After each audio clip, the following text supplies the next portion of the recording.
प्रदेश के चुनाव, आप नेताओं से मिलते हैं, आप वोटरों से मिलते हैं और विकास की तहकीकात करते हैं, लेकिन नौतनवा महाराजगंज जिले की ये विधानसभा जो अमन मणि त्रिपाठी के निर्दलीय चुनाव लड़ने के चलते चर्चाओं में है, यहाँ पर हम मिले एक भोजपुरी सुपरस्टार से। सर, स्टार बोलना चाहिए कि सुपरस्टार? कुछ भी बोल सकते हैं, नहीं भी बोलेंगे तो क्या फ़र्क पड़ता है। नहीं, मैंने आपका स्टारडम देखा है आज चुनावी रैलियों में, और मुझे फिर मेरी वाइफ ने पिंग करके बताया व्हाट्सएप पे कि मैंने इनको टीवी शोज़ में भी देखा है। आप टीवी शोज़ में भी जाते हैं? हाँ, एक बार गया था, सानिया मिर्जा और रितेश देशमुख थे, और एक उनकी प्रियंका चोपड़ा की बहन थी, परिणीति चोपड़ा। आपने सानिया मिर्ज़ा का जिक्र किया, इसलिए मैं आप पे वापस लौटूंगा। भोजपुरी में सानिया मिर्ज़ा पे इतने गाने क्यों बनते हैं? उनकी नथुनिया और पता नहीं क्या, उनकी शादी हो गई, बहुत सारे गाने मतलब गूगल पे। खूबसूरत चीज़ को कौन छेड़ना नहीं चाहता? तो हर आदमी, सानिया मिर्जा एक अच्छी लेडीज हैं और चर्चित हैं, इसलिए उन पे चर्चा होती है। तो हर आदमी चर्चित लोगों को ही चर्चा में लाता है, इसलिए हो सकता है जो कभी कोई कल्पना में वही खड़ी होती हूँ। आपने कोई गाना सानिया मिर्ज़ा पे? हाँ, गाया था एक बार, इसलिए 3 दिन जेल था मैं। 3 दिन जेल में रहे इस वजह से? तिहाड़ में था मैं 3 दिन। तो जेल से ही तो स्टार बना, जैसे अमन मणि त्रिपाठी जेल से ही स्टार बनने वाला। क्या वाकया क्या था? जेल में क्यों जाना पड़ा? वाकया वो मानहानि का केस था मेरे पे, जी। सानिया मिर्जा पे मैं गाया था, जब उनकी सगाई 15 तारीख को, 18 को रिलीज हुआ था, मैं 21 तारीख को जेल में था। तो अब वो गाना आप नहीं गाते हैं? गाता हूँ। क्या गाना है? बहुत कुंवारे हिंदुस्तानी क्रिकेटर, सचिन तेंदुलकर धोनी से के बेटर, पठान सलमान संग कैली बेमानी, नथिया वाली सानिया दुल्हा खोजली पाकिस्तानी। अच्छा, एक बात बताइए कि आप चूंकि पॉलिटिकल रैली में आ रहे हो, मैं ये मान के चल रहा हूँ कि खेसारी लाल यादव की अच्छी खासी, इस देश के हर आदमी की पॉलिटिकल समझ कमाल की होती है, तो सानिया मिर्ज़ा ने अगर कर ली शादी शोएब मलिक से तो क्या दिक्कत है? नहीं, मुझे दिक्कत नहीं है, लेकिन पूरे हिंदुस्तान को दिक्कत हुई थी। अगर हमारे देश में एक से एक मुसलमान है, सलमान खान है, यूसुफ पठान है, इरफान पठान है, तो सारे के सारे कमा रहे हैं। यहाँ करती तो शायद हमें उससे इतराज़ नहीं होता, लेकिन अच्छा, इरफान और यूसुफ की शादी हो गई, आप उनकी शादी तोड़वाएंगे ये ना? आप हुई ना, पहले तो कुंवारे ही थे। आप बप्पी लहरी से इंस्पायर्ड हैं? इतनी सारी सोने की चेन पहन रखी है? नहीं, मेरे ससुर जी नहीं दिए थे ना, इसलिए उनके गुस्से में पहनता हूँ। अच्छा, ससुर, ठीक रहा, आप ससुर का जिक्र ले आए। आप चुनावी रैली में बता रहे थे कि आप और आपकी पत्नी लिट्टी चोखा बेचती थी। क्या है खेसारी लाल यादव की कहानी, बिल्कुल फर्श से उठ के और अर्श तक पहुंचने की कहानी? देखिए, हर इंसान, गरीबी कोई पै नहीं होती है, और गरीबी ऐसी चीज़ है जो गरीब होकर जब इंसान अपने मुकाम को पाता है ना, तो शायद उसकी खुशबू पूरी बॉडी या पूरी दुनिया में फैल जाती है। और हम जब, कहाँ आपकी पैदाइश है? क्या? मेरी पैदाइश हुई थी आपको राजस्थान में, और राजस्थान के बाद मैं जब गांव पे आया था तो मेरा घर ढह गया था, मेरी माँ जो बताती है। तो मेरी माँ 1 महीने तक दूसरे के घर में मुझे लेकर रही थी। उसके बाद पापा मेरे लिट्टी चाना बेचते थे मुड़ी पे रख के, और पापा सत्तू बेचते थे। तो उसके बाद सब चलता रहा फिर, और मैं भैंस चराता था गांव पे, ज़्यादा भैंस रहती थी, दूध बेचता था मैं। फिर मेरी शादी हो गई, तो थोड़ा और गरीबी में ही शादी हुई मेरी। फिर लिट्टी चोखा हम और हमारी वाइफ, ओखला शहर एक है दिल्ली में, ओखला जगह, जी जी, संजय कॉलोनी एक जगह है, आज भी उस मिट्टी को जाता हूँ जब भी दिल्ली, तो उस मिट्टी को प्रणाम करके ही आता हूँ मैं। तो वहीं पे बेचते थे हम लोग। तो 1 साल तक मेरी वाइफ और मैं लिट्टी चोखा बेचते थे। फिर ये सिंगिंग का करियर कैसे शुरू हुआ? सिंगिंग शुरू से करता हूँ, मैं गाता हूँ, मैं कहीं सीखा नहीं हूँ। मैं, वो होता है ना कि अंदर पहले से गॉड गिफ्टेड, तो गाते गाते उसी लिट्टी चोखा में से 10 रुपया 20 रुपया जुगा के 100 रुपया 150 करके 15,000 रुपया लगा कर मैं कैसेट गाया था, वो फ्लॉप हो गया था। फिर पापा ने मुझे 20,000 रुपया दिया था कमा के, चाना बेच के, तो वो गाया। तो मेरा तीसरा कैसेट थोड़ा सा चला, उसके बाद लगातार कंपनी प्रोजेक्ट होने लगे मेरे, तो मुझे पैसा लगाना नहीं पड़ता था, कंपनी मुझे पैसा देने लगी 50,000 1 लाख ऐसे करके, और 2009 में मैं सबसे बड़ा स्टार बन गया भोजपुरी का। अभी आप कितना चार्ज करते हैं एक शो का? टफ क्वेश्चन, इनकम टैक्स वाले देख रहे हैं। नहीं, इनकम टैक्स वाले देख रहे हैं तो मैं इनकम टैक्स भरता हूँ। तो बताइए कितना करते हैं? जहाँ पे मैं शो करने जाता हूँ, जहाँ पे मेरी कोई रिलेशन नहीं होते, वहाँ पे मैं 10 लाख तक भी ले लेता हूँ, 6 लाख लेता हूँ, 5 लाख लेता हूँ, 4 लाख। जहाँ रिलेशन होते हैं वहाँ 51 रुपये लेता हूँ। बढ़िया। तो आप एक्टिंग भी करते हैं भोजपुरी फिल्मों में? एक्टिंग तो करता ही। आपको लग रहा होगा कैसे बेवकूफ़ाना सवाल पूछ रहा है। दरअसल मैंने जैसे कहा कि मुझे वो भाषा समझ में नहीं आती, तो मैं उतना चाव के साथ देखती। जैसे अभी रवि किशन से मुलाकात हुई, बरेली में अनुराग की फिल्म शूट कर रहे हैं, तो वो लोग जो थोड़े थोड़े हिंदी में आते रहे उनके बारे में फिर भी जानकारी मिल जाती है। हाँ, तो मैं 51 मूवी का हीरो हूँ। मैं 51 मूवी मैं कर चुका हूँ 6 साल में। कोई हिंदी फिल्मों से ऑफर आया आपको? हाँ आया था, लेकिन छोटा रोल के लिए मैं बना नहीं हूँ, मैं बड़ा रोल करना चाहता हूँ, इसलिए मैंने नहीं किया। कैसा रोल?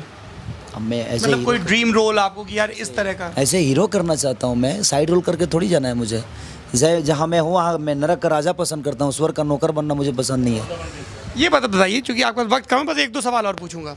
आप हमेशा काले कपड़े पहनते हैं, ये आपका ट्रेडमार्क लिबास है? क्योंकि मैं अमन के ऑफिस गया था और वहाँ पे एक सभासद, मनोनीत सभासद बैठे हुए थे, वो भी वैसी ड्रेस पहने थे, और एक और भाई साहब अभी हमें कॉलेज के गेट पे मिले, वो भी वही ड्रेस पहने बैठे थे और बता रहे थे कि खेसारी भी यही पहन के आया और हम भी। तो क्या है? एक्चुअली मुझे कई सभा करना था ना, इसलिए मैं ब्लैक ही पहना कि इसमें मिट्टी धूल भी लगेगा ना तो कम से कम स्टेज पर नया ही लगे, क्योंकि कपड़ा बदलने का टाइम नहीं मिला मुझे और ना ही मिल पाता मुझे, क्योंकि भाग दौड़ बहुत ज़्यादा थी, तो इसलिए मैं ब्लैक ही पहन लिया। और पूछा सबसे कि ब्लैक ठीक है ना, तो बोले कि हाँ ठीक है। आप छपरा से हैं, बिहार ने देश को कई बड़े नेता दिए हैं, कई बड़े आंदोलन भी दिए हैं, चाहे गांधी जी वहाँ पर आए हों सत्याग्रह के लिए या जयप्रकाश नारायण का आंदोलन। फिल्म स्टार्स पर ये इल्ज़ाम लगता है कि वो किसी के भी बुलाने पर आ जाते हैं चुनावी रैलियों में, एक बार एक पार्टी का प्रचार करते हैं, दूसरी बार दूसरी पार्टी का प्रचार करते हैं। आप इस पर आपका क्या सोचना है? आप और भी किसी कैंडिडेट के प्रचार में जाते हैं? कभी गए हैं आप किसी राजनीतिक रैली में इससे पहले? मैं राजनीति रैली में जाना पसंद भी नहीं करता, जहाँ मेरे व्यक्तिगत रिलेशन होते हैं वहीं मैं जाता हूँ। वो किसी भी पार्टी में हो? नहीं, पार्टी जहाँ मेरे पार्टी की बात है, क्योंकि मैं किसी पार्टी का हूँ ही नहीं। नहीं, मैं वही, जैसे मैं खेसारी लाल का फ़ैन हूँ, मैं किसी जगह पे हूँ, अब आप वहाँ पर किसी पार्टी के पक्ष में प्रचार करने आए और मैं उस पार्टी में चला गया, तो मैं तो प्रभावित हो गया ना, क्योंकि मैं आपका फ़ैन हूँ। अब वो पार्टी कैसी है? आपके तो व्यक्तिगत रिलेशन है, वो पार्टी अच्छी भी हो सकती है, बुरी भी हो सकती है। जब आपके नेचर बदल सकते हैं तो मेरे भी तो नेचर बदल सकते हैं। मेरे व्यक्तिगत रिलेशन आपसे है, आपके पार्टी से नहीं। तो मैं आपके पार्टी का, मैं आपकी तारीफ कर सकता हूँ, किसी की बुराई करके आपकी तारीफ नहीं कर सकता। अमन मणि से पहले और किसका प्रचार किया आपने? मैंने किसी का नहीं किया। अभी आपने कहा कि जहाँ व्यक्तिगत संबंध होते हैं वहाँ मैं किया नहीं ना, मुझे पास टाइम ही नहीं है। व्यक्तिगत रिलेशन यहाँ था तो मैं आ गया। क्या व्यक्तिगत रिलेशन है, बताइए इस रिलेशन के बारे में। काफ़ी मैं जब भी नेपाल आता हूँ तो अमन भैया से मेरी मुलाकात होती रहती है, मैं गोरखपुर कई बार मिल चुका हूँ उनसे, तो कहीं ना कहीं एक रिलेशन बन गया है मेरा। और एक सिंगिंग में ही गया था तो कहीं गए थे तो वहाँ पे उनसे मेरा रिलेशन बना, उसके बाद काफ़ी संपर्क में मैं रहा उनसे। इन दिनों मुझे 2, 4, 5, 6 महीने हो गए उनसे बात नहीं हुआ था मेरा। अचानक मुझे कॉल गया यहाँ से, एक लड़का है मेरे गोरखपुर का, तो कि यही बाबा है, इन्होंने ही कॉल किया था उनको कि बाबू एक प्रचार में आना है आपको। तो मैं पूछा जे किसका, तो ये बोले कि अमरमणि त्रिपाठी। तो मैं उनको जानता हूँ, मेरे अच्छे मित्र हैं, दोस्त हैं। तो फिर वहाँ से बात हुई तो मैं इनसे बाबा से बात किया कि ठीक है मैं आ जाता हूँ, और मैं कई बार घर पे भी आया हूँ। तो एक व्यक्तिगत रिलेशन की वजह से मैं आया, और मुझे व्यक्तिगत रिलेशन पे बड़ा विश्वास रहता है, और जो लोग मुझे थोड़ा हेल्प करते हैं तो मैं कोशिश करता हूँ कि उनके लिए मेरी जीवन अगर काम आ जाए तो मैं आजीवन उनके साथ हूँ। आप इतने बड़े स्टार हैं, और मैं फिर रैली में मुझे लग रहा था कि मंच टूट ना जाए, सीढ़ियाँ तो लगभग टूट ही गई थी, बैरिकेडिंग तोड़ के लोग आ रहे थे। कोई एक्सपीरियंस आपको जो सबसे यादगार रहा हो, कि एक वो लिट्टी चोखा ओखला में और फिर एक ये मोमेंट? देखिए, आज जो लिट्टी चोखा जब मैं बेचता था तो मेरी अपनी जीवन थी, एक मेरा स्ट्रगल पीरियड था वो। लेकिन आज जो लोग मुझे प्यार करते हैं, हल्ला करते हैं, मेरे शरीर को जैसे पीछे कर रहे हैं लगातार, जो सुनना चाहते हैं, छूना चाहते हैं, तो ये खुशी का माहौल मेरे लिए होता है। और इसीलिए मैं नॉर्मल तरीके से रहता हूँ, विदाउट मेकअप रहता हूँ।